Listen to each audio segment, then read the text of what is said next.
ونستغفره ونعوذ بالله من شرور أنفسنا ومن سيئات أعمالنا من يهده الله فلا مضل له ومن يضلل فلا هادي له أشهد أن لا إله إلا الله وحده لا شريك له وأشهد أن محمدا عبده ورسوله لا نبي بعده أما بعد معاشر المسلمين معاشر المسلمات الحاضرين والحاضرات المشاهدين والمشاهدات para pemirsa dimanapun Anda berada rahimani wa rahimakumullah. Pertama-tama sekali mari kita bersyukur kepada Allah Subhanahu wa taala Jalla fi'ulah yang memberikan kepada kita seluruh yang kita butuhkan dalam kehidupan tanpa ada yang kurang. Ketahuilah saudaraku saudariku bahwa Allah telah memberikan kepada dirimu seluruh yang engkau butuhkan dalam hidupmu tanpa ada yang kurang. Buktinya sudah 50 tahun hidup. Itu artinya seluruh kebutuhan Anda untuk hidup sudah dilengkapkan Allah. Bedakan antara kebutuhan hidup dengan keinginan dalam hidup. Banyak yang tidak paham sehingga menjadikan keinginan dalam hidup adalah kebutuhan hidup. Kesalahan di dua titik poin ini membuat manusia hidupnya sering merasa kekurangan. Sebenarnya yang kurang bukan kebutuhan hidup. Yang kurang adalah keinginan dalam kehidupan. Soal kebutuhan sudah Allah lengkapkan selengkap-lengkapnya. Dan Allah bagi rata antara orang yang di kota, di desa, kaya, tidak kaya, penguasa, rakyat biasa, lelaki, wanita. Allah lengkapkan semuanya dan Allah bagi rata. Takkan yang namanya kebutuhan hidup milik orang kaya saja, yang miskin nggak dapat. Milik penguasa saja, rakyat nggak dikasih. Nggak mungkin itu. Itu namanya tidak adil. Dan Allah Rabb yang maha adil. Minum kebutuhan hidup, semua kita dikasih Allah minum atau tidak? Makan kebutuhan hidup, semua kita dikasih makan apa tidak? Baju kebutuhan hidup, semua kita dikasih baju apa tidak? Oksigen kebutuhan hidup, semua kita dibagi rata atau tidak? Kesehatan kebutuhan hidup dibagi rata oleh Allah atau tidak? Dibagi rata.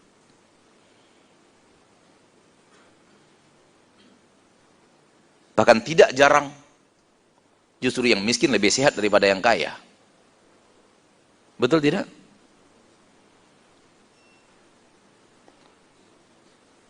Adapun menjadikan keinginan dalam hidup adalah kebutuhan hidup, kesalahan besar. Karena kalau kita jadikan keinginan dalam hidup adalah kebutuhan hidup, sampai kapan selesainya? Takkan selesai-selesai. Setelah ingin istri, ingin anak. Setelah ingin anak, ingin rumah. Setelah ingin rumah, ingin kendaraan. Setelah ingin kendaraan, ingin naik jabatan. Setelah naik jabatan, ingin istri berikutnya. Ingin rumah berikutnya. Setelah rumah dapat, ingin ruko. Setelah ruko dapat, ingin apartemen. Akhirnya manusia menjadi manusia yang tamma'. Tak pernah merasa cukup apa yang Allah berikan kepadanya. Tapi kalau kita bisa membedakan mana kebutuhan, mana keinginan, kita akan melihat keadilan Allah yang luar biasa.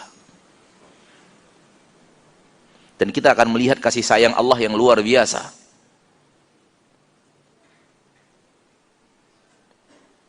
Saya ingin anak saya sekolah di sekolah anu. Biaya masuknya 15 juta, 25 juta, 39 juta. Per bulannya sekian. Itu keinginan. Bukan kebutuhan. Dan ketika Allah tidak memberikan kepadanya kemampuan untuk menyekolahkan anaknya di sekolah tersebut, dia salahkan Allah. Wahai manusia, sungguh engkau tidak sadar siapa dirimu dan siapa Rabbmu.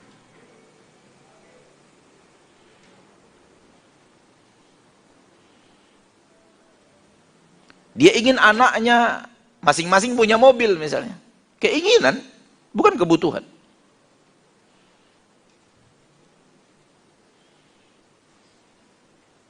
Apakah kalau tidak ada mobil berarti kita nggak bisa hidup? Banyak mobil-mobil yang bisa dicarter sekian menit. Namanya angkot. Beraktivitas juga kita. Hidup juga. Betul tidak? Maka bersyukurlah kepada Allah yang telah memberikan kepada kita seluruh kebutuhan untuk hidup dan tidak ada yang kurang. Soal keinginan, ada yang Allah berikan kepada manusia itu keinginannya, ada yang tidak.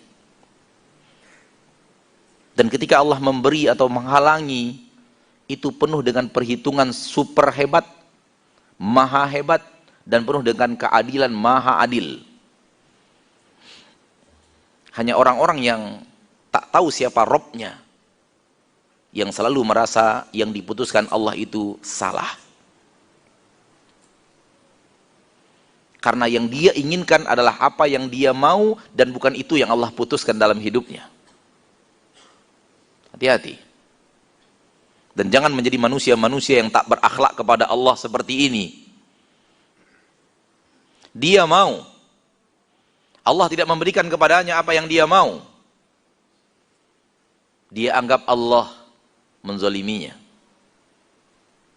Allah tak sayang kepadanya. Allah tak pernah mengabulkan keinginannya.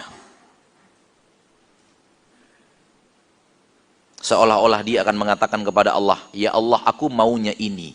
Engkau berikan aku itu. Kenapa engkau tidak tahu apa yang aku butuhkan? Hai manusia, Allah lebih tahu apa yang kau butuhkan daripada dirimu sendiri. Ketika Allah halangi engkau mendapatkan apa yang kau inginkan, dan Allah berikan kepadamu yang tidak engkau inginkan, karena yang Allah berikan kepada itulah, yang Allah berikan kepadamu itulah yang terbaik untuk dirimu.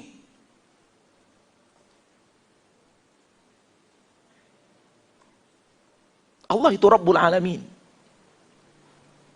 Pengatur alam semesta. Mengatur dengan penuh keadilan, dengan penuh ilmu, dengan penuh hikmah. Sementara dirimu jahil kalau dibandingkan dengan ilmu Allah. Masa sih yang Allah putuskan salah? Karena yang benar menurutmu adalah apa yang kau mau?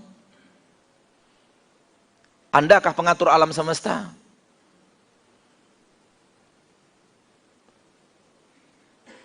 Maka jaga akhlak kepada Allah. Betapa seringnya manusia hidup tak berakhlak kepada Rabbnya. Coba buat kepada diri kita sendiri. Kita punya supir pribadi, lalu kita katakan kepadanya, pas jam dia pulang kerja, katakanlah jam 9 malam, dia lagi ngantuk-ngantuk. Lalu kita telepon lagi, Fulan, supir pribadiku, datang kemari, ada keperluan yang harus kita berjalan ke sana. Setirkan mobil. Lalu supir pribadi bilang, Bapak nggak tahu kebutuhan saya. Saya butuh tidur loh Pak. Enak aja perintah-perintah saya. Kira-kira kita akan mengatakan kepada sopir kita, kita apakan sopir itu? Cobalah. Kita apakan sopir itu? Kalau kita baik, kita katakan bismillah, sampai di sini pertemuan kita, ya kan? Itu kalau kita baik itu. Kalau kita buruk, entah sumpah serapah apa yang akan kita keluarkan kepadanya. Itu baru antara dirimu yang hanya memberi manusia gaji per bulan. Engkau mau dipatuhi dan ditaati, tak mau dilawan, tak mau dibantah. Lalu engkau membantah keputusan Rabbmu. mikir sebelum berbuat.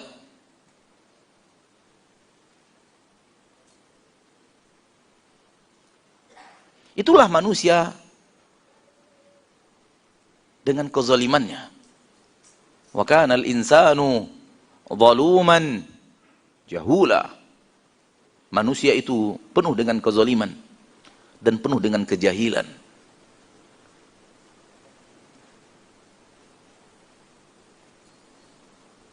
Ya akhi, apa yang Allah putuskan dalam hidup itu yang terbaik.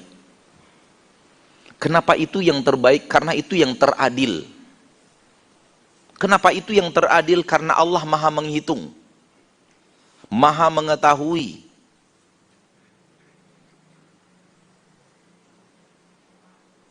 Adapun orang yang protes dengan keputusan Allah, berarti protes terhadap keadilan Allah. Dan berhakkah orang seperti kita protes terhadap keputusan Allah?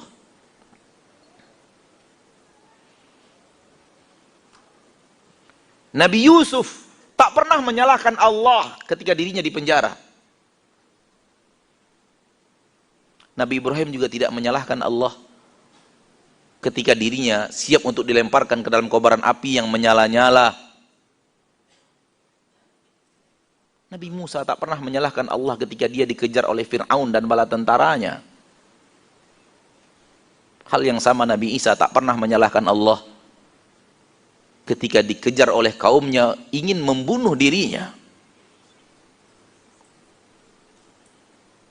Nabi Yunus tak pernah menyalahkan Allah ketika ditenggelamkan di laut di dalam sebuah perut ikan besar. Dan Nabi Ayub tidak pernah menyalahkan Allah, tidak pernah menyalahkan Allah 18 tahun menderita. Ini siapa? Orang-orang yang tahu siapa dirinya dan bagaimana dia harus bersikap kepada Allah penciptanya. Fabihudahu muqtadih. Ikuti huda, tuntunan yang telah sampai kepada kita dari mereka.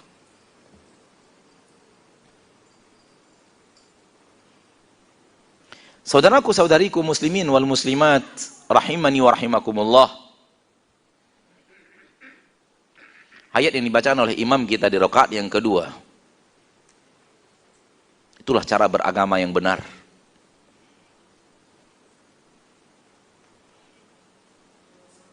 Yang ada dalam surah Al-Asr.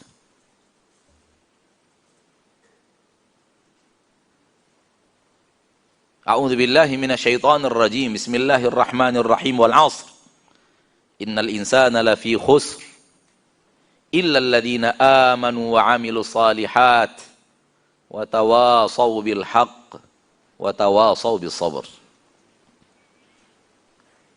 Demi masa atau demi waktu asar, sesungguhnya manusia semuanya berada dalam kerugian. Dari mana kalimat semuanya? Dari alif lam yang ada pada kalimat al-insan. Dia adalah alif lam yang bermakna semuanya. Disebut oleh orang Arab dalam kaidah alif lam al-istighraqiyah. Semua manusia merugi, kata Allah. Orang yang jiwanya ingin selamat protes, ya Allah saya tidak mau rugi. Apa yang harus saya lakukan? Datang jawaban, illa, kecuali. Alladzina amanu, orang-orang yang beriman. Berarti sifat yang pertama adalah iman. Wa amilu salihat. Lalu dia mengamalkan amal-amal saleh. Wa tawasaw bil haqq. Dia mengajak dan mengajak kepada kebenaran. Mewasiatkan untuk berada di jalur kebenaran. Wa tawasaw bil haqq.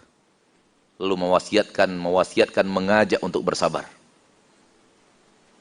Imam Syafi'i mengatakan, "Lau ma anzalallahu ala ibadi hujjatan illa hadhihi surah lakafathum." Kalau Allah tidak turunkan kepada hambanya hujjah kecuali surat ini saja, cukup bagi mereka surat itu. Sehingga Ayat ini adalah ayat yang sangat hebat, surat yang sangat hebat, dan semua ayat-ayat Allah hebat. Hanya kita yang kurang mengerti, sehingga kehebatan Al-Quran itu tak terasa oleh kita.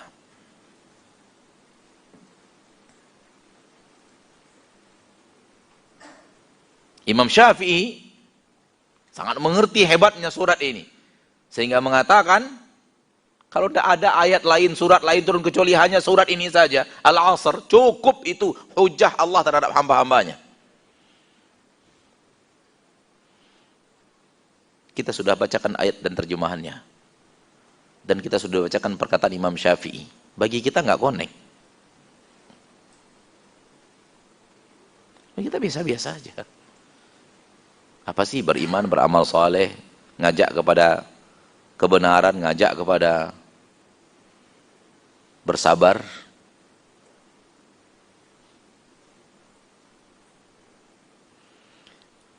Di dalam surat ini, ma'asyarul muslimin, Allah mengajarkan cara beragama yang benar.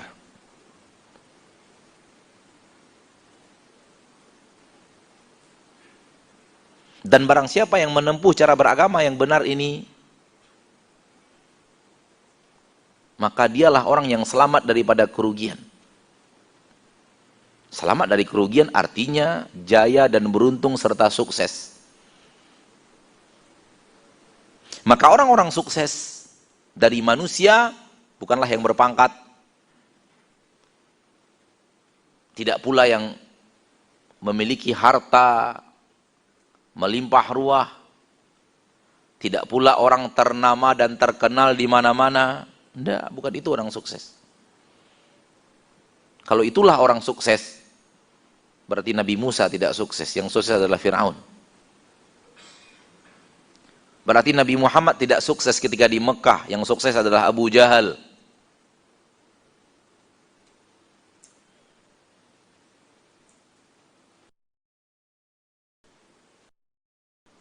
Karena Abu Jahal pemimpin sampai mati. Sementara Nabi Muhammad SAW ketika berada di kota Mekah 13 tahun dari usia dakwah, rakyat biasa.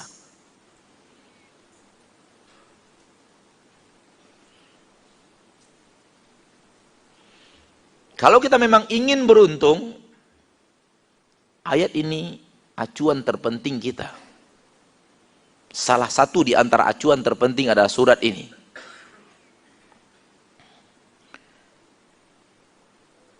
Di dalamnya Allah mengajarkan rumus selamat. Bagaimana cara menyelamatkan diri. Dan bagaimana menyempurnakan rasa syukur terhadap hidayah selamat itu.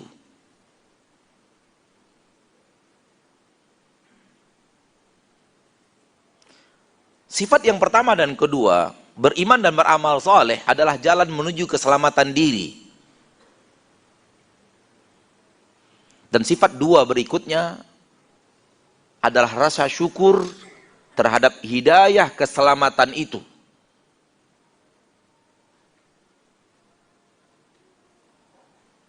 Anda ingin selamat, sempurnakan iman dan amal soleh. Apa itu iman?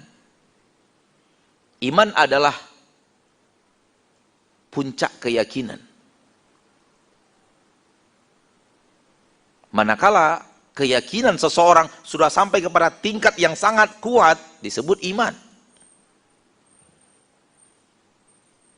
Dan yang mengantarkan manusia kepada keyakinan super kuat itu adalah ilmu. Oleh karena itu sebagian para ulama mengatakan iman di sini maknanya adalah ilmu.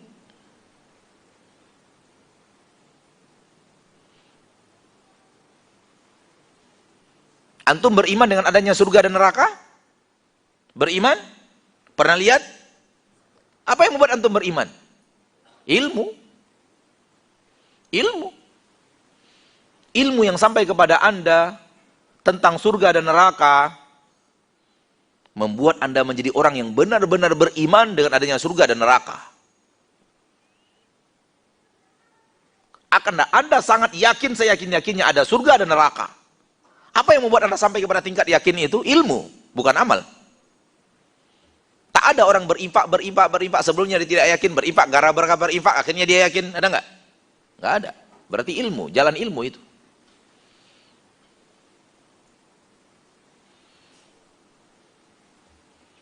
Yang kedua amal, wa amilus salihat, dan beramal saleh. Gabungkan ilmu dan amal, Anda selamat. Padukan antara ilmu dan amal. Mixkan, bahasa orang kita sekarang, padukan dengan sepadu-padunya. Campur dia antara ilmu dan amal itu, jangan dipisah-pisah. Itu jalan keselamatan untuk diri sendiri. Mau menyelamatkan diri sendiri, iman, amal saleh. Iman, amal saleh. Iman, amal saleh. Iman, amal saleh. Ilmu, amal. Ilmu, amal. Ilmu, amal. Berilmu, diamalkan. Ingin mengamalkan, pakai ilmu. Setelah berilmu, amalkan ilmu itu. Mau beramal, bangun amal di atas ilmu. Kalau ingin selamat.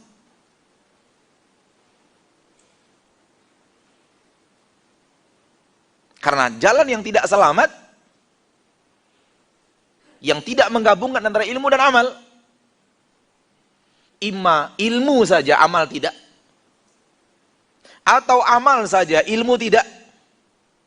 Atau ilmu tidak, amal juga tidak. Wa bi'sa al-bashar. Tidaklah berilmu, tidak pula beramal.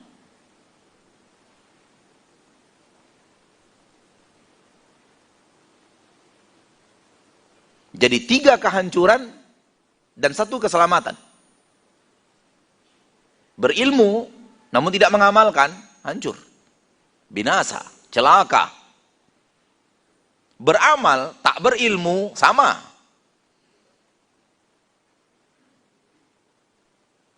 Sama-sama celaka. Walau banyak manusia tergoda.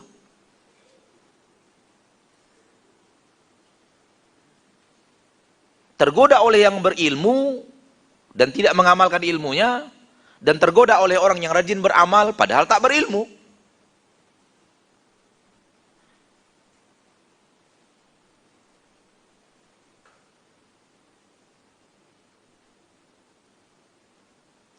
Berkata Imam Sufyan Ats-Tsauri, ittaqu fitnatal alimil fajir wal abidil jahil. Jauhi, hindari, waspadai fitnah yang datang dari orang alim berbuat maksiat dan orang ahli ibadah jahil. Fa inna fitnatahuma fitnatun likulli maftun. Karena fitnah mereka berdualah fitnah untuk semua yang terfitnah.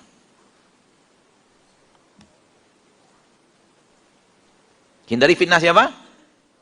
Alim, pelaku maksiat. Ini berarti berilmu, tak beramal. Sunnah. Ngerokok. Sunnah apa itu? Semua ulama dari timur sampai barat, ulama dunia mengatakan haram. Lalu dia mengatakan sunnah. Ya akhi, apa sunnah? Mulut ente mengatakan sunnah, dan ente melakukan sesuatu yang diijma' oleh ulama mu'tabarin bahwa itu haram. Sunnah apa yang ente kobar-kobarkan?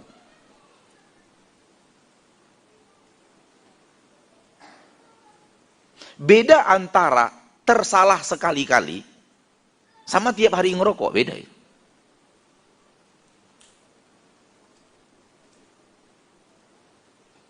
Apa ini? Alim tapi berbuat maksiat. Hati-hati fitnah dia. Apalagi yang lain. Misalnya sudah alim, ternyata masih transaksi riba. Sudah alim, udah malas ngomongin nanti ada yang baper-baperan karena kata-kata. Dunia baper sekarang payah, Pak. Kita ngomong ke orang, ke masyarakat yang baper ada. Ini nyinggung saya ini. Kalau tersinggung berarti ada kan? Kalau nggak ada berarti nggak tersinggung antum. Ya kalau tersinggung berarti waspadai. Mungkin iya benar kata-kata orang itu, saya begitu.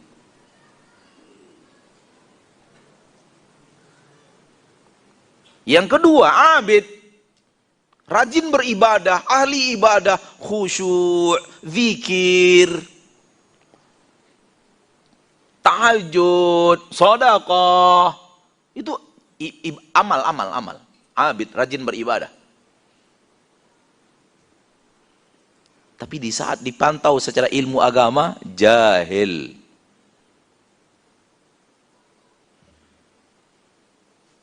Infak. Dia tidak berilmu, tapi ngajak orang infak. Dan dia berinfak dengan infaknya yang luar biasa juga. Karena tidak berilmu, melakukan yang haram. Transaksi haram. Sementara orang sudah terkesima dengan ajakan dia beribadah. Rumah Quran di mana-mana.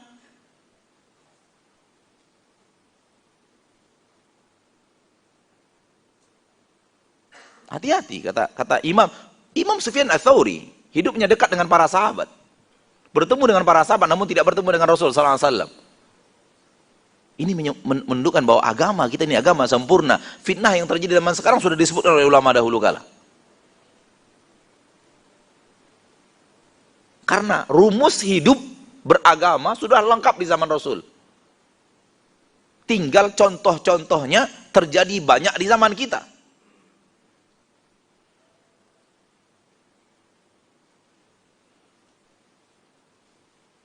Jadi ilmu ketika ilmu tidak diamalkan, bencana. Amal ketika tidak berdiri di atas ilmu, bencana.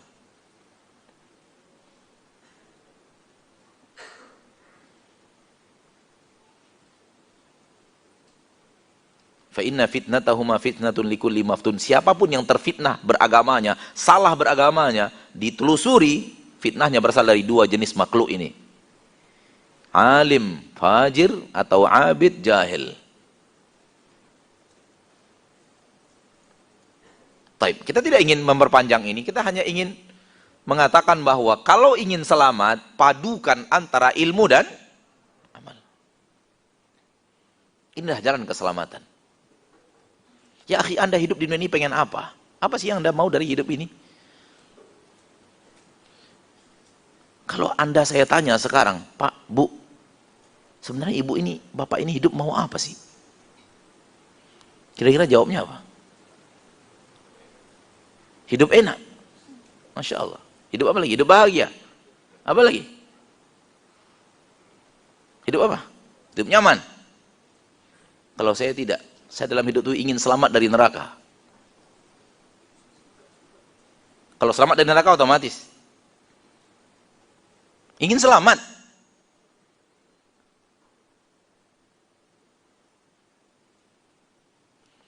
Jawabannya bukan salah yang tadi hidup ingin nyaman, hidup ingin bahagia, enggak salah. Tapi tidak menjurus kepada hal yang sangat lebih penting daripada semua itu. Untuk apa nyaman tapi tak selamat di akhirat? Untuk apa bahagia tapi terjulur lidahnya diadab di neraka? Jadi hidup demi hari-hari yang kita lalui untuk ingin untuk selamat. Dan jalan keselamatan itu adalah padukan antara ilmu dan amal. Padukan.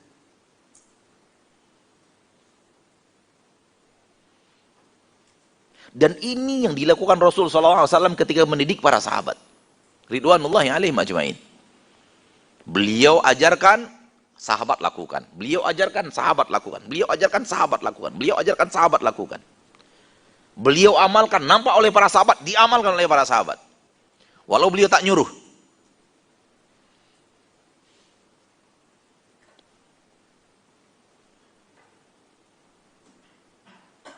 Begitu hidupnya para sahabat itu bersama Rasulullah SAW. Dan begitu Rasulullah SAW mentarbiyah para sahabat. Diajarkan, langsung diamalkan. Dilihat Rasul mengerjakan, langsung ditiru. Sampai-sampai para sahabat meniru sesuatu yang tidak sepatutnya tidak ditiru dari Rasul Sallallahu Alaihi Wasallam. Ada yang tahu apa yang ditiru sahabat sepatutnya tidak ditiru dari Rasul? Hah? Gimana? Ulang, Pak. Enggak tahu, Pak.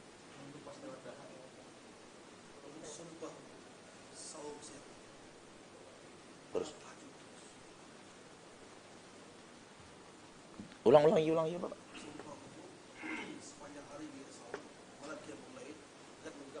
Salah, bukan itu. Meniru dari Rasul sesuatu yang tidak pantas ditiru dari Rasul, menirunya. Kalau itu kan nggak dari Rasul menirunya. Dia ingin sendiri, salah. Sekarang tidak, Rasul melakukan, ditiru para sahabat, padahal nggak pantas ditiru.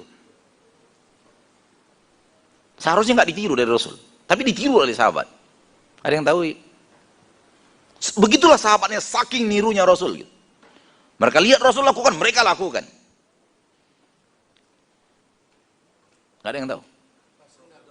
Apa, Pak? Dari?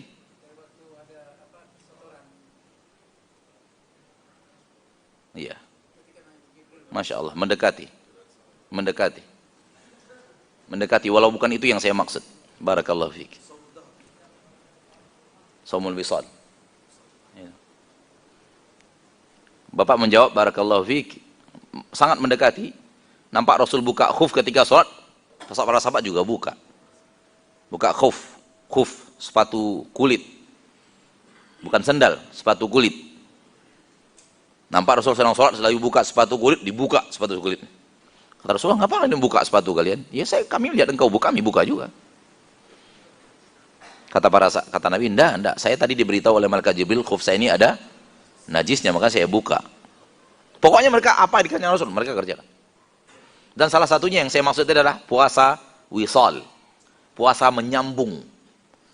Puasa siang, kan biasanya matahari tenggelam waktu berbuka tuh. Rasul lanjut puasa malamnya sampai siang berikutnya, baru berbuka setelah 2 hari 1 malam berpuasa. Namanya saumul wisal. Ketika para sahabat melihat Rasulullah SAW melakukan itu, mereka pun melakukan hal yang sama. Lalu Nabi melarang dan mengatakan, inni laisu ka hayatikum, inni lastu ka hayatikum. Sama nggak? Saya nggak sama dengan kalian. Yut'imuni rabbi wa yasqini, Rabbku memberikan makan kepada aku dan memberi minum kepada aku. Nggak sama dengan kalian. Kalian puasa biasa aja, puasa umat. Tapi begitu melihat Rasul melakukan itu, sahabat lakukan. Itu yang saya katakan tadi, itu kekhususan Rasul, puasa wisal. Sehingga dilakukan oleh para sahabat, ketidaktahuan mereka bahwa itu adalah kekhususan Rasulullah. Begitulah para sahabat ahli tiru terhadap Rasul.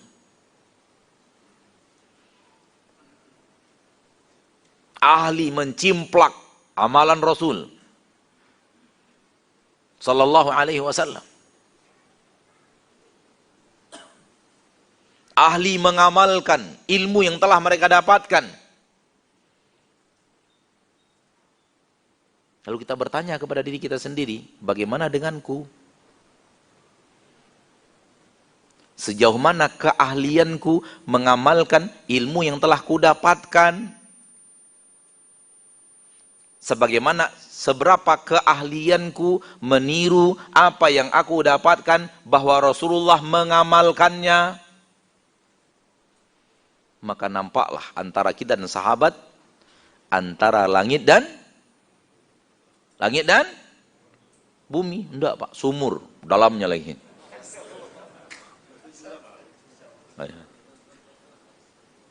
Kalau bumi masih daratan, rupanya kita di dalamnya lagi ada sumur, dalam sumur bor lagi. Jauh sekali antara kita dan para sahabat. Tapi pertanyaannya, Kita mau selamat nggak sih?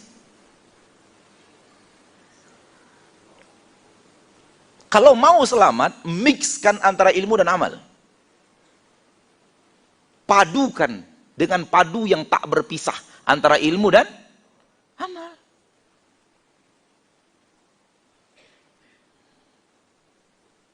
Bedanya kita dan para sahabat di semangat mengamalkan. Kayaknya semangat menuntut ilmunya oke, masih oke lah. Semangat menuntut ilmunya masih lumayan hebat lah, walau tak sehebat sahabat, tapi udah lumayan semangat menuntut ilmunya. Ada yang 1 hari sampai 4 kali ikut kajian. Artinya kan semangat udah. Kayaknya udah semangat untuk ilmunya. Ditanya amalnya amburadul.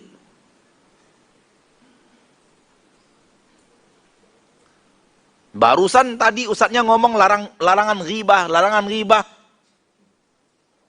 Turun habis kajian duha sampai jam 8 subuh kajian pagi, sampai jam 8 pagi selesai kajian, padahal dilarang ghibah tadi. Turun masuk warung kopi, ghibah lagi di warung kopi. Baru tadi dilarang. Baru tadi dibacakan ayatnya. Baru tadi dibacakan Al-Qur'an. Firman Allah melarang kita ghibah. Turun dari tempat pengajian, duduk ke warung kopi, ghibah di warung kopi. Nanti datang lagi kajian jam 10. Akhi, ada apa denganmu? Untuk apa engkau belajar kalau tidak ingin diamalkan? Anda kira rajin menuntut ilmu itu ya sudah cukup? Belum. Belum jalan keselamatan rajin nimba ilmu. Camkan itu baik-baik. Rajin nimba ilmu belum jalan apa? Jalan keselamatan. Ada satu lagi. Kalau ingin selamat, ilmu yang dipelajari amalkan. Ilmu yang dipelajari terapkan. Bahasa sayanya, seimbangkan antara semangat menimba ilmu dengan semangat mengamalkan ilmu yang telah ditimba. Kadang-kadang kita tidak menakar semangat menimba ilmu dengan semangat mengamalkan ilmu. Kita tidak menakar diri kita. Sejauh mana saya dalam semangat menimba ilmu dan sejauh mana saya semangat mengamalkan ilmu yang saya pelajari. Setarakan. Kalau semangat menimba ilmunya 40%, amalkan juga setara dengan itu.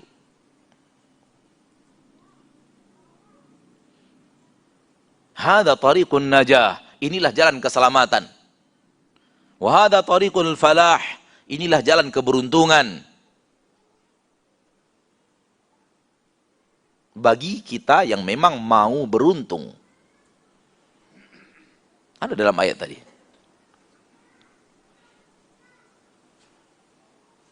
Kalau sudah berada di atas jalan yang selamat, berarti kita sudah menyelamatkan diri sendiri.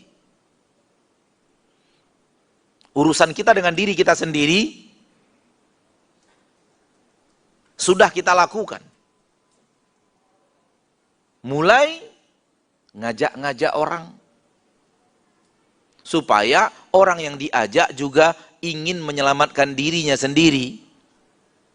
Timbul semangat ingin menyelamatkan diri sendiri. Setelah berjalan kita di atas jalan keselamatan, gabungkan antara ilmu dan amal, alhamdulillah. Bukan untuk bersombong-sombong, bukan untuk pongah-pongah, bukan untuk ujub dan takabur. Alhamdulillah, saya sudah berjalan di atas ilmu dan amal. Berarti alhamdulillah saya sudah berada di jalan apa? Keselamatan. Mulai itu. Ada kawan, yuk, ikut yuk jalan keselamatan. Ini dia jalan keselamatan itu.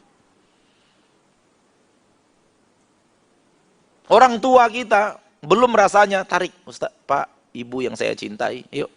Yang jalan keselamatan itu begini loh, yang saya tahu begini, ilmunya begini, cara mengamalkannya begini, ini jalan keselamatan. Kakak, adik, ponaan, tante, om, segala macam tetangga, diajak. Itu dia watawasau bil haq. Lalu bagaimana kalau orang semua ini tidak ada yang mau? Ya nggak apa-apa. Kan kita sudah berjalan di atas jalan yang aman. Sudah berjalan di atas jalan keselamatan. Tidak ada yang mau pun, tidak masalah.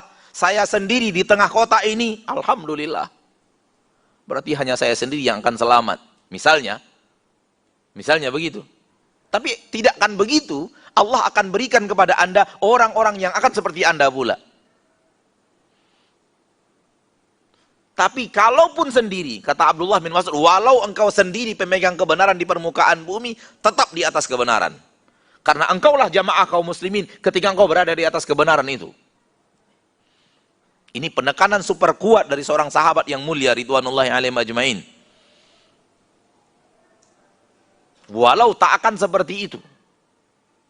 Alhamdulillah, ketika kita berjalan di atas jalan memadukan antara ilmu dan amal, kita tidak berjalan sendirian di atas jalan itu. Masih banyak saudara-saudara kita yang mau berjalan di atas jalan itu. Kita punya sahabat, walau kita yang berjalan itu apabila dilihat dari unsur mayoritas atau minoritas, tetap saja minoritas. Tapi kita tidak sendiri. Kita ada kawan, kita ada teman, kita ada kawan untuk bergandengan tangan, berjalan di atas jalan keselamatan. Betul atau tidak? Jadi kalau kita ajak orang baik-baik, tidak mau dia, apa boleh buat? Dia nggak mau diajak, mau diapain? Perlu kita marah-marahin orang itu? Tidak perlu dimarah-marahin.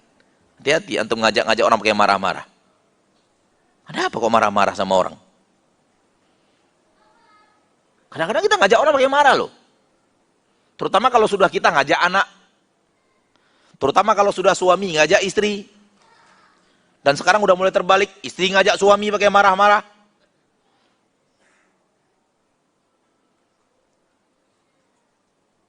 Tak tahu dia siapa suaminya.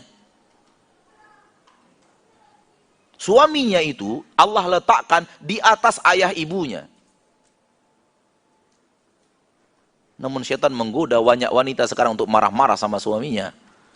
Namun dia tak berani sekalipun marah sama orang tuanya. Ini tampang-tampang dimarahi istri semua kayaknya ini depanan. Makanya cara mandangnya itu punya makna gitu. Seolah-olah ngomong, Ustadz kok tahu ya rumah tangga saya gitu. Mudah-mudahan istrinya dengar Pak. Dan mudah-mudahan sadar gitu, nggak sekedar dengar. Berilmu dan mengamalkan ilmu. Kita dengar dulu suara adzan berkumandang. Kita lanjutkan kajian dan tanya jawab insyaallah ta'ala.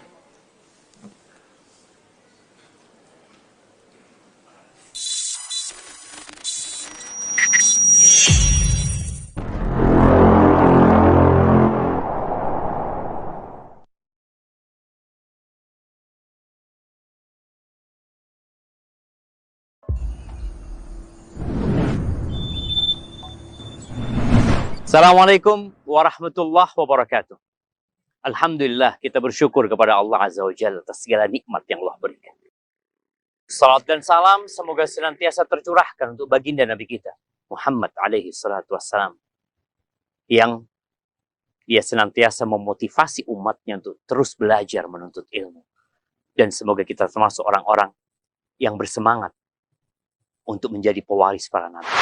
Ahibati fillah, alhamdulillah, markas Sunnah Nusantara Al-Hijrah yang harapan kita segera akan berdiri dapat memberikan solusi untuk masalah-masalah yang ada, di mana kehadiran markas Sunnah Nusantara ini yang namanya Al-Hijrah akan berusaha untuk memberikan yang terbaik buat umat, di mana mungkin banyak sekolah-sekolah yang sudah ada, tapi mereka juga tidak dapat menampung anak-anak yang ingin belajar.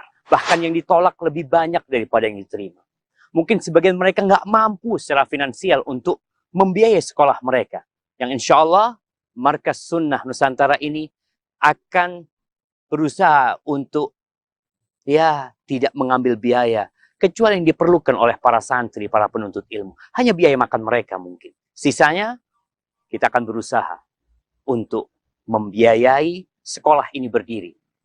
Untuk memberikan biaya kepada guru-guru, memberikan kesejahteraan kepada mereka. Tentunya semua itu diperlukan kontribusi antum semuanya.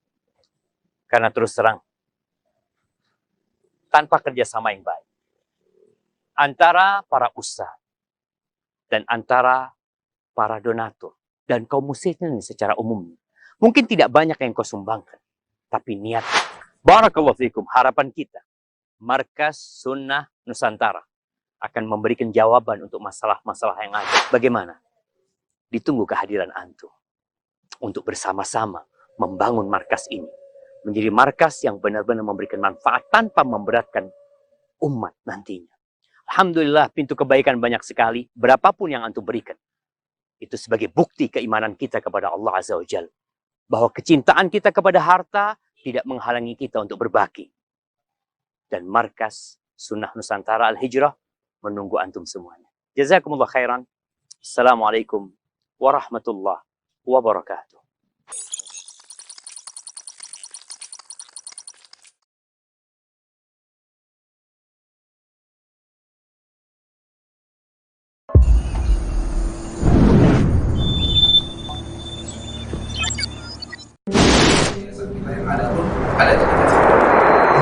Kaum muslimin, ikhwani fiddin, bahwa beginilah cara kita berkumpul, beginilah cara kita bersatu, beginilah cara kita untuk bersama, bergerak bersama, yaitu tak ada embel-embel apapun, tak ada embel-embel bahwa ini adalah yayasan fulan, yayasan anu.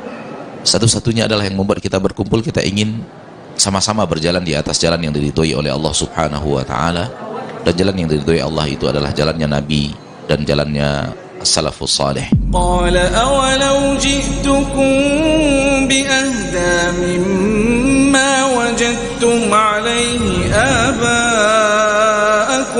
Sebagaimana yang kita ketahui bersama, usahakan selalu seperti ini, dan Allah Maha tahu isi hati kita.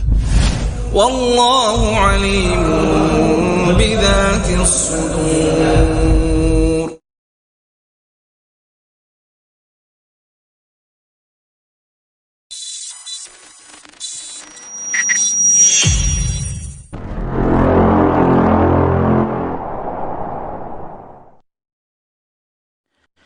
Ya ayyuhalladzina amanu alaikum anfusakum.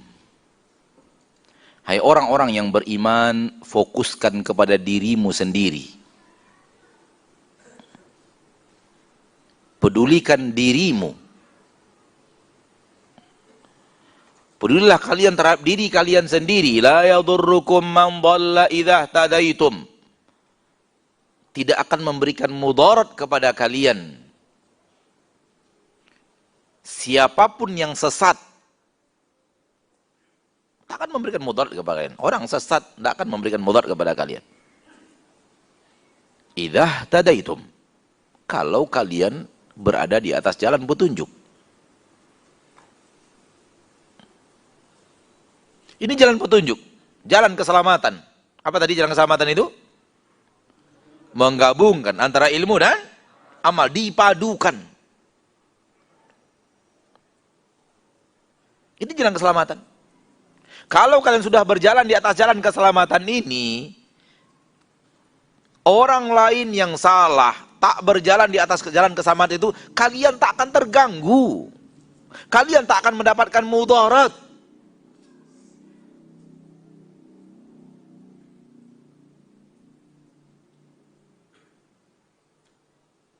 Contoh, kita jalan dari sini rame-rame ke Semarang. Kita tahu jalan yang benar yang mana. Lalu kita berjalan di atas jalan yang benar. Ternyata mobil nomor sekian jalannya keliru. Kita bilang, Pak, salah jalan itu, jangan belok kanan. Yang benar lurus. Enggak, saya mau belok kanan. Tak akan memberikan mudarat kepada kita. Mobil lain belok kanan, namun kita tetap lurus. Karena jalan kita tahu ini jalan yang benar menuju apa? Semarang. Itu logikanya begitu, Pak. Akhirnya mobil yang tadi, ketika keluar dari jalur yang benar, dia akan entah kemana-mana perginya. Nyasar. Nyasar itu yang dalam bahasa agama sesat. Keluar dari jalur kebenaran. Orang yang nyasar, orang yang sesat jalan, tak akan memberikan mudarat kepada kalian kalau kalian jalannya benar. Dan tidak perlu juga marah-marah kepada mereka. Cukup nasihati baik-baik. Telepon dia, Pak itu bukan jalan ke Semarang. Itu kalau nggak salah jalannya kemana gitu. Saya nggak tahu jalan di Jawa ini. Itu kalau Nganan itu kemana jalannya gitu?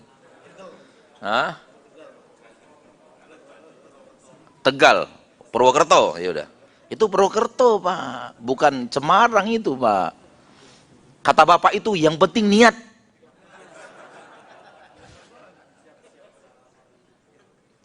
Ya opo, jalan salah, yang penting niat gitu loh. Bisa nggak? Logika bisa nggak? Salah jalan, yang penting niat. Nggak bisa. Salah jalan, ya salah jalan. Nggak sampai tujuan.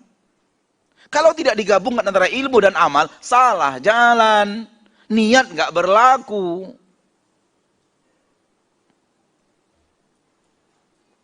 Betapa banyaknya orang salah jalan. Namun begitu ditegur, Pak, dinasihati, Pak, mohon maaf, Pak. Kita dengernya baik-baik. Nggak boleh emosi. Siapa? Rasul tidak pernah menegakkan agama ini dengan emosi. Sallallahu alaihi wasallam. Kecuali hanya satu poin. Rasul itu emosi kalau satu poin. Siapa? Orang yang sudah benar-benar belajar, mengerti jalan yang benar, masih nyasar. Itu dimarahi oleh Rasul. Sallallahu alaihi wasallam. Kalau kita kebalik sekarang. Orang yang rajin belajar ilmu, salah kita anggap, oh biasa. Dia kan manusia khilaf. Tapi giliran orang awam yang salah dimarah-marahi. Itu kebalik. Ente nggak sesuai sunnah. Sunnahnya bukan begitu. Sunnahnya dibalik. Orang awam nyasar, dilembah lembuti. Teman, murid yang sudah diajar benar-benar, sudah mengerti jalan yang benar, masih nyasar, marahi itu. Kalau marah kita akan memiliki efek positif kepada dia kembali ke jalan yang benar. Siapa yang dimarahi Rasul coba? Para sahabat. Ka'ab bin Malik dimarahi Rasul. Ya, dihajar oleh Rasul. Orang dekat beliau loh yang dihajar oleh Rasul itu. Yang tidak diajak berbicara, tidak diajak. Ini kaidah yang benar.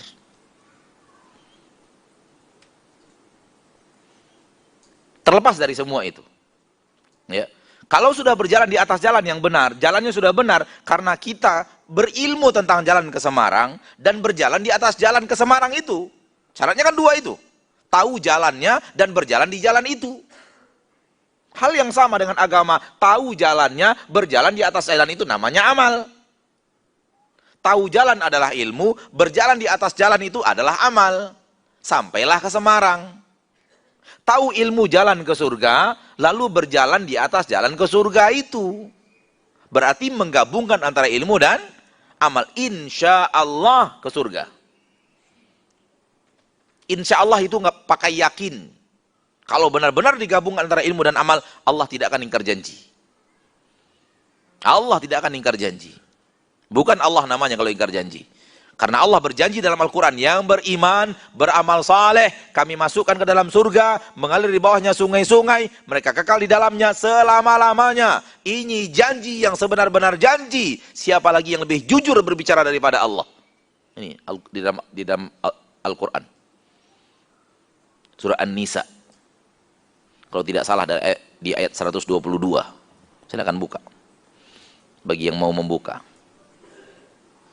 Allah akan memasukkan orang yang beriman dan beramal soleh. Berarti sudah berjalan di atas jalan kebenaran. Sudah berjalan di atas jalan keselamatan. Allah berjanji memasukkan mereka ke dalam surga-surga. Allah berjanji memasukkan mereka. Nggak akan mungkin dimasukkan dalam neraka. Nggak mungkin. Kalau benar-benar beriman dan beramal soleh. Karena Allah berjanji memasukkan mereka ke dalam surga. Yang mengalir di bawahnya sungai-sungai. Mereka kekal di dalamnya selama-lamanya. Benar ayat 122? Ya. 122 dari surah An-Nisa. Wa'dan 'alaihi haqq. Apa? Khalina fiha abada, wa'dallahi haqqa. Ini adalah janji Allah, benar-benar janji. Masih ada juga yang nanya, Ustadz, kalau saya beriman dan beramal soleh, lalu takdir saya ke neraka, apakah saya ke neraka? Hei Bahlul, Allah udah janji masukkan surga, ente masih bertanya, saya rajin beriman, saya rajin beramal soleh, namun takdir saya ke neraka. Mana ada dalam Al-Quran kayak gitu?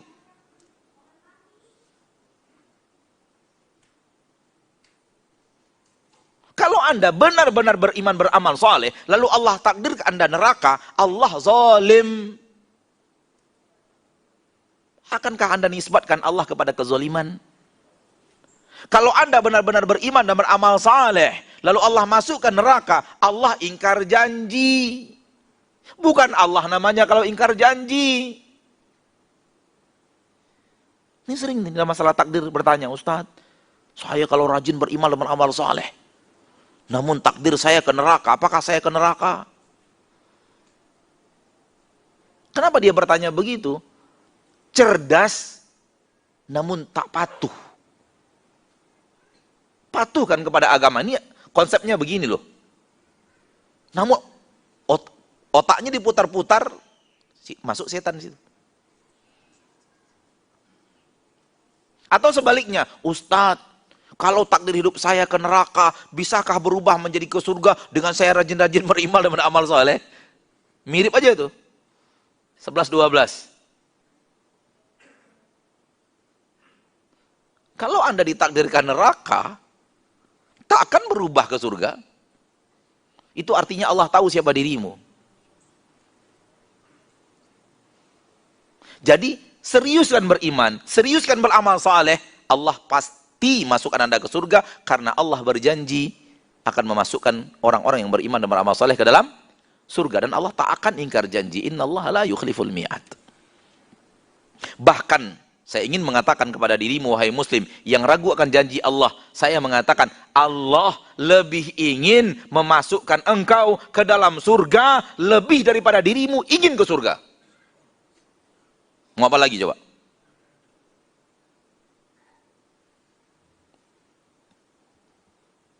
Ragu lagi dengan Allah. Allah lebih ingin engkau masuk surga dibanding engkau ingin masuk surga. Ia siapkan pintu maafnya setiap malam, engkau tidak minta maaf. Ia bukakan pintu ampunannya setiap malam, engkau tidak minta ampun kan? Engkau tidur kan? Allah manggil-manggil dirimu loh. Man dzalladzi yan'uni fa'astajib lah. Man dzalladzi yastaghfiruni fa'aghfirah. Mana orang-orang minta ampun, aku kabulkan. Aku kabulkan permohonan ampunnya. Mana orang-orang yang meminta sesuatu, aku kabulkan permintaannya. Mana orang-orang yang berdosa minta ampun, aku akan ampuni. Allah menunggu, menanti, memanggil, engkau tidur. Engkau mengatakan Allah tak akan memasukkan dirimu ke surga kalau engkau beriman dan beramal saleh. Alangkah tak tahunya dirimu siapa Rabbmu. Bagaimana mungkin? Allah siapkan ampunan, Anda tidak datang minta ampun, Allah sudah siapkan. Lalu Anda katakan, saya rajin beriman dan saleh, Allah lalu masukkan ke neraka. Siapa ini yang membuat pola fikir yang aneh nyeleneh terhadap Allah ini? Kalau bukan was-was syaitan dan orang-orang yang mengolah-olah pikirannya namun tak berilmu.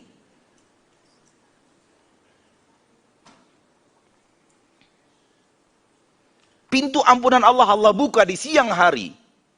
Kalau kita berbuat salah di malam hari, Allah tunggu kita di siang hari untuk bertaubat. Tidak taubat juga. Ini yang saya katakan, Allah lebih ingin memasukkan kita ke surga dibanding kita ingin ke surga.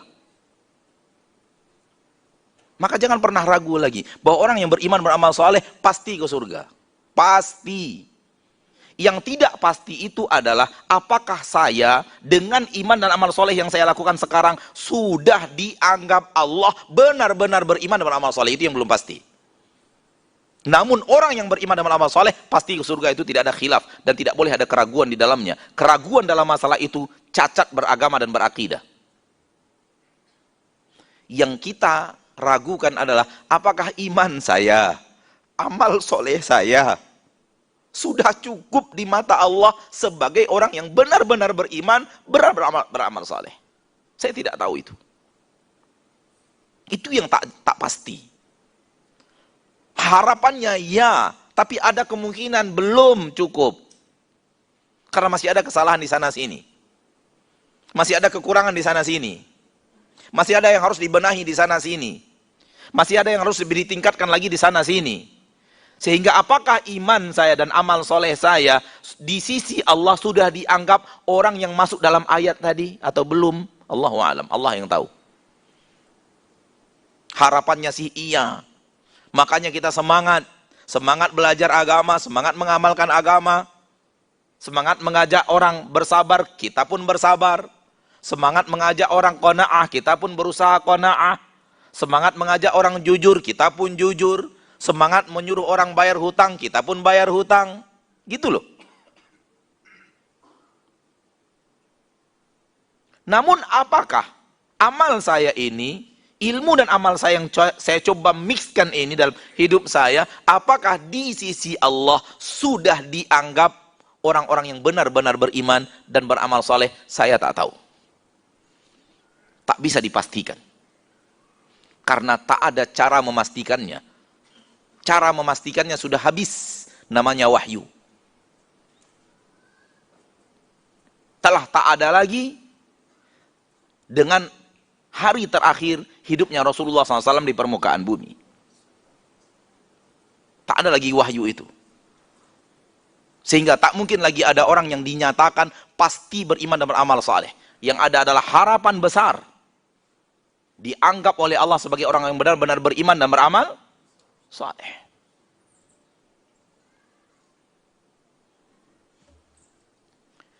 Sekarang ini dengan maraknya orang-orang yang rajin menimba ilmu, kita pun merasakan sulitnya mengajak orang yang menimba ilmu itu mengamalkan ilmunya.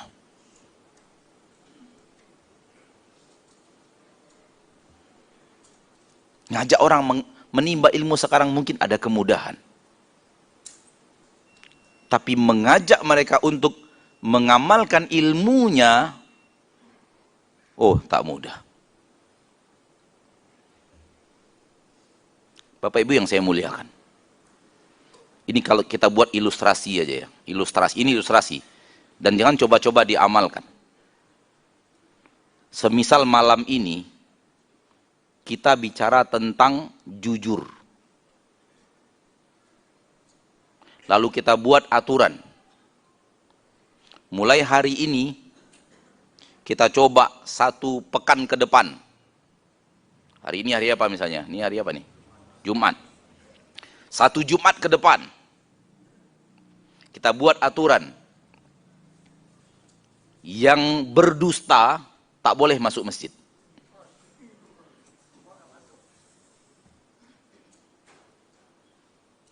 Mulai Jumat ini, bubar kajian ini, kita buat aturan. Tolong yang berdusta tinggalkan masjid ini. Pergi ke masjid lain. Kira-kira Jumat pekan depan tambah ramai.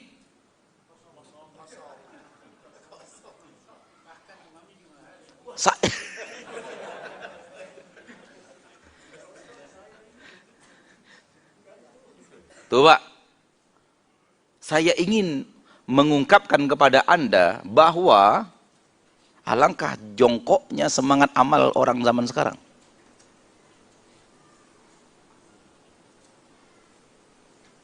Tahu dia. Tapi kok lihat amalannya kayak orang nggak tahu ya. Ngerti dia itu salah. Tapi ketika dipantau amal kok kayak orang nggak ngerti kalau itu salah gitu loh. Tahu, tapi bagai tak tahu. Faham, namun bagai tak faham. Itu banyak di zaman sekarang, banyak sekali. Lalu kapan kita akan berbenah diri? Kapan kita akan memperbaiki diri agar padu antara ilmu dan amal? Seorang salah mendapatkan ujian dalam keluarganya. Lalu dia katakan, ini karena dosaku sekitar 15 tahun yang lalu. Berkata para ulama, itu disebabkan mereka adalah kaum yang sedikit sekali salahnya. Sehingga mereka tahu, bisa membaca petaka ini karena kesalahan mereka 15 tahun yang lalu. Karena kaum yang terlalu sedikit berbuat dosa dan maksiat. Sehingga nampak Allah lakukan ini, oh karena ini akibat dosa saya. Saya pernah melakukan kesalahan sekitar 5 tahun, 10 tahun yang lalu. Kalau di kita diberikan cobaan, ini yang mana ya? Kayaknya 5 tahun yang lalu sudah 500 kali melakukan hal yang misalnya begitu, ilustrasi aja Pak. Ini menunjukkan kepada kita ada sebuah tugas berat kita sekarang adalah ayo beramal. Ayo beramal. Ayo beramal. Ayo beramal kalau ingin selamat. Kita mau selamat apa tidak sih? Kalau ingin selamat beramal. Ilmu ini rasa-rasa udah cukup antum pelajari ini, tinggal diamalkan. Tumbuhkan semangat beramal seperti tumbuhnya semangat antum menimba ilmu. Kalau antum tidak segera tumbuhkan semangat beramal, semangat ilmu antum tumbuhkan terus, takutnya orang yang berilmu tak beramal. Tempatnya di neraka lebih dahsyat.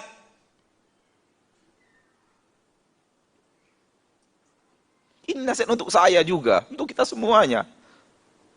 Karena semua kita ingin selamat. Dan ini dia tawasau bil haq, mengajak ke jalan kebenaran.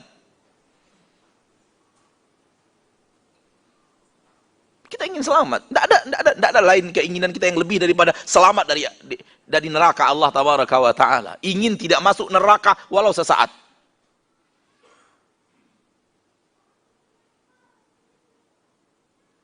Ingin dapat kemuliaan besar yang Allah katakan di dalam Yaumul Hisab. Wahai hambaku, engkau lakukan kesalahan-kesalahan itu di dunia. Namun aku tutupi kesalahanmu itu dari manusia. Hari ini aku ampuni kesalahanmu itu. Itu yang kita mau. Kita bersalah, tidak ada kita yang tidak bersalah. Siapa manusia hidup yang bersih dari dosa coba? Nggak ada. Kecuali para nabi dan para rasul. Itu pun khilaf di kalangan para ulama. Apakah mereka terpelihara dari dosa besar dan kecil, atau hanya terpelihara dari dosa besar tanpa dosa kecil?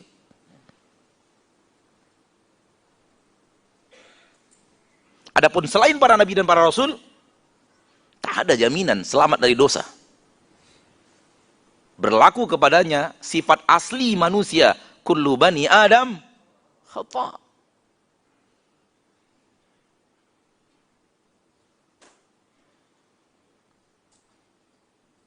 Wallahi, kita rindu punya teman-teman yang bersama kita setiap hari dan tidak menggibahi kita.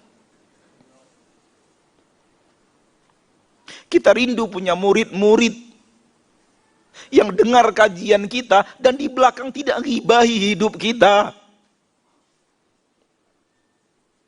Kita rindu punya tetangga yang senyum di depan kita, di belakang kita pun dia jaga kehormatan kita dengan tidak membicarakan aib kita. Di mana mereka sekarang? Di mana? Di mana kaum yang tidak lagi menggibahi saudaranya? Tidak menggibahi gurunya? Tidak menggibahi tetangganya? Hilang sudah. Illa man rahimahumullah, kecuali orang-orang yang spesial saja yang dirahmati oleh Allah. Kapan kita berbenah saudaraku? Akhirat sudah dekat. Kiamat sudah dekat. Kapan kita akan berbenah? Jangan sampai kita dikipas-kipas oleh syaitan dengan semangat menimba ilmu.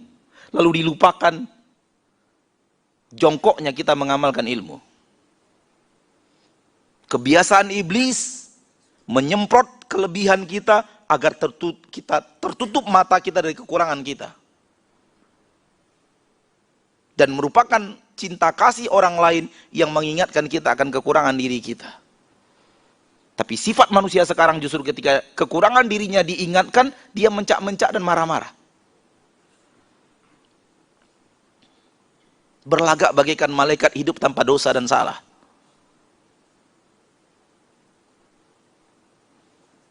Ayolah. Ayo tumbuhkan semangat beramal. Sudah tahu ini haram, kapan akan ditinggal? Sudah tahu ini maksiat, kenapa masih digeluti? Ya, kami tidak tahu. Kami bisa ditipu. Teman-teman bisa ditipu, kawan-kawan bisa ditipu, istri bisa ditipu, suami bisa ditipu, anak-anak bisa ditipu. Bisa antum nipu Allah?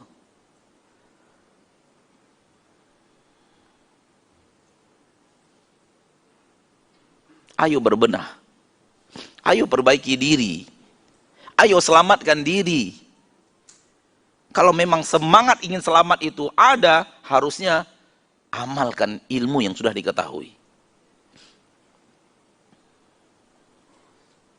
Saya anjurkan, tapi tidak kewajiban.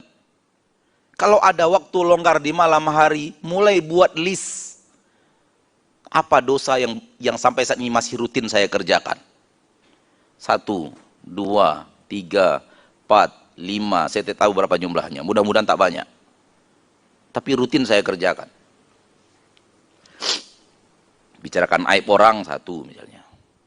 Melihat aurat wanita 2 misalnya. Misalnya, ini misalnya saja.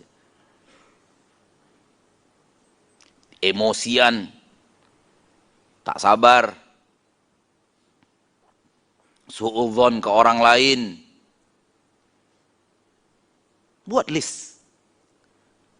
Jujur dengan Allah. Lalu kemudian bertanya, inilah saya. Padahal saya sudah tahu. Ya Allah, jangan wafatkan saya ketika saya masih begini.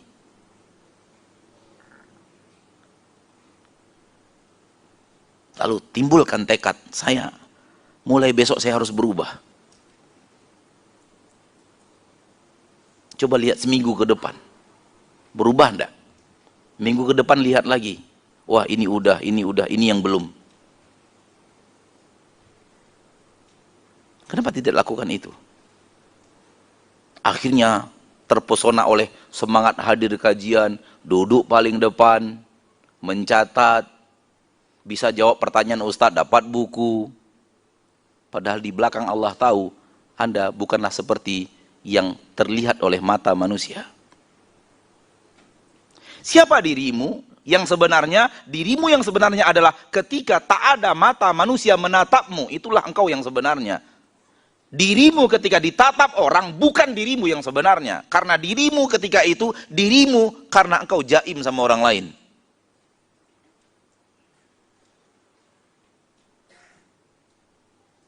Oleh karena itu, yang Allah janjikan ampunan adalah yang bertakwa kepada Allah di saat tak ada mata yang melihatnya dari mata manusia.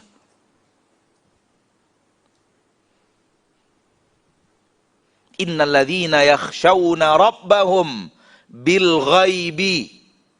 Sesungguhnya orang-orang yang takut kepada Rabb mereka padahal mereka sendirian. Padahal mereka ta'alaniyah, tidak di depan orang-orang. Dia sendirian, sedang sendirian di rumah. Tak ada orang lain di rumah itu kecuali dia. Sedang sendirian di kamar, kamar pun terkunci. Dalam kondisi sendiri itu tetap takut kepada Allah. Lahum maghfirah. Orang yang seperti inilah yang akan diberikan ampunan. Wa ajrun kabir. Orang yang seperti inilah akan diberikan ganjaran yang sangat besar di dalam surga Allah Subhanahu wa taala. Kenapa? Karena diri yang sebenarnya sudah terwujud.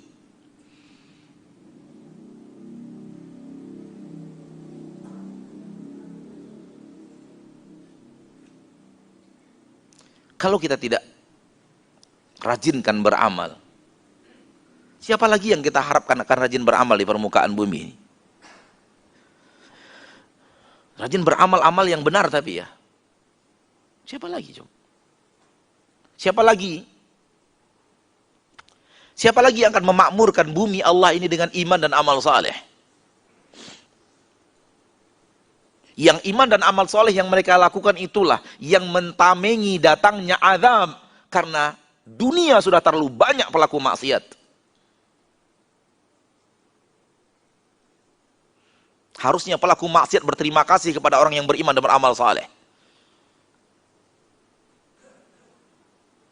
Kalaulah karena tidak adanya orang-orang yang rajin beriman dan amal saleh, azab dan bencana itu pasti tiba. Namun karena pelaku maksiat dalam kehidupannya, di tengah-tengah mereka masih berbaur orang-orang yang serius beriman dan serius beramal saleh. Kalau diturunkan azab, yang beriman dan beramal saleh ini kena.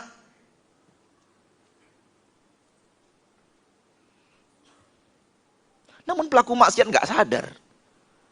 Justru nertawakan orang yang beriman dan beramal saleh. Sok suci lah, sok ahli surga lah, pemegang pintu kunci surga lah. Sok benar sendiri, sok alim. Padahal mereka lah bumper yang membentengi pelaku maksiat ini dari diterpa azab dahsyat dari Allah yang Maha Pengasih lagi Maha Penyayang.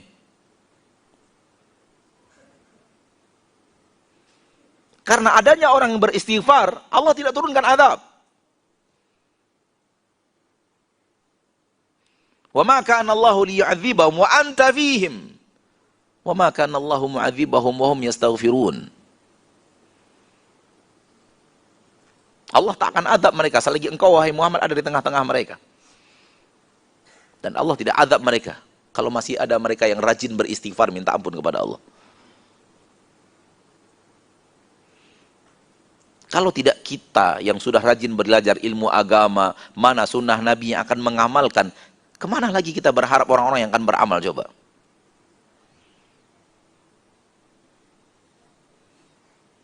Semoga nasihat ini bermanfaat, terutama bagi yang berbicara. Karena nasihat agama, nasihat untuk semua manusia.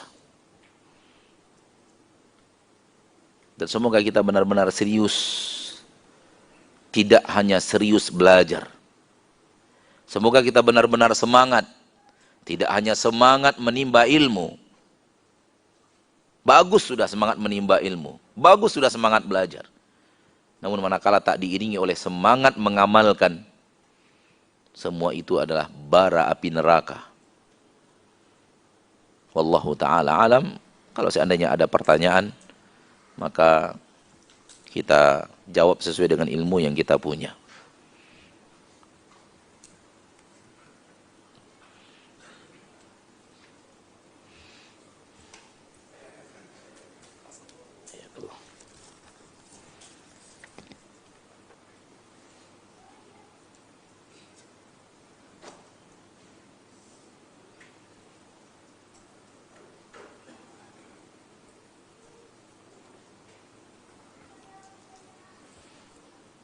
Agak kecil dan rapat-rapat tulisannya. Ini penganiayaan terhadap kami yang sudah di atas 40 tahun ini.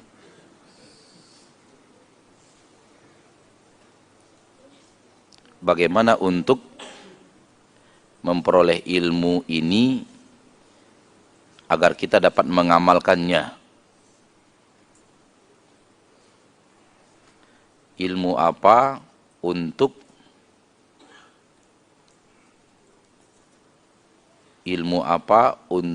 yang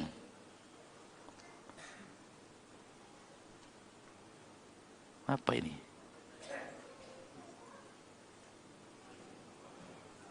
Udah, saya nggak jawab ya. Baca aja susah. Kemudian ada pertanyaan kedua, adab dulu atau ilmu dulu? Jadi adab itu bukan ilmu ya? Siapa yang bilang adab itu bukan ilmu? Hah? Dipisah tuh adab, ilmu itu. Jadi adab itu bukan ilmu. Ilmu. Kalau adab itu ilmu, kenapa dipisah? Adab dulu atau ilmu dulu? Beradab dulu tapi jahil gitu. Ilmu dulu walau akhlaknya tercela gitu. Ya, padukan antara ilmu dan amal. Awal-awal turunnya Al-Quran, perintah untuk menjauhi berhala, sekaligus perintah untuk memperbaiki akhlakul karimah. Itu awal-awal turunnya ayat. Warrujza fahjur, perintah untuk menjauhi berhala. Wa thiyabaka fatahhir, bajumu sucikan. Maknanya ada dua, baju yang dipakai sucikan dari najis, akhlakmu sucikan dari najis-najis perangai, dari kotoran-kotoran akhlak tercela.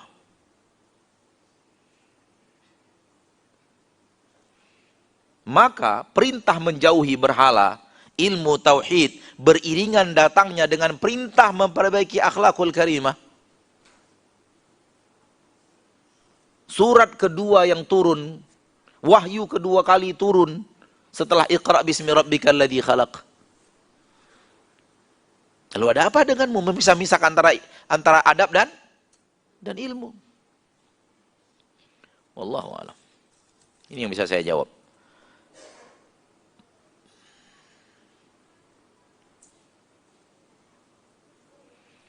Sudah menimba ilmu tapi masih susah mengamalkannya. Seperti tadi, sholat akhwat, safnya pada putus, pada ngatur sendiri-sendiri. Bagaimana ya Ustadz? Itulah makanya kenapa akhwat itu lebih baik sholat di rumah. Ngatur safnya sekarang nggak becus-becus.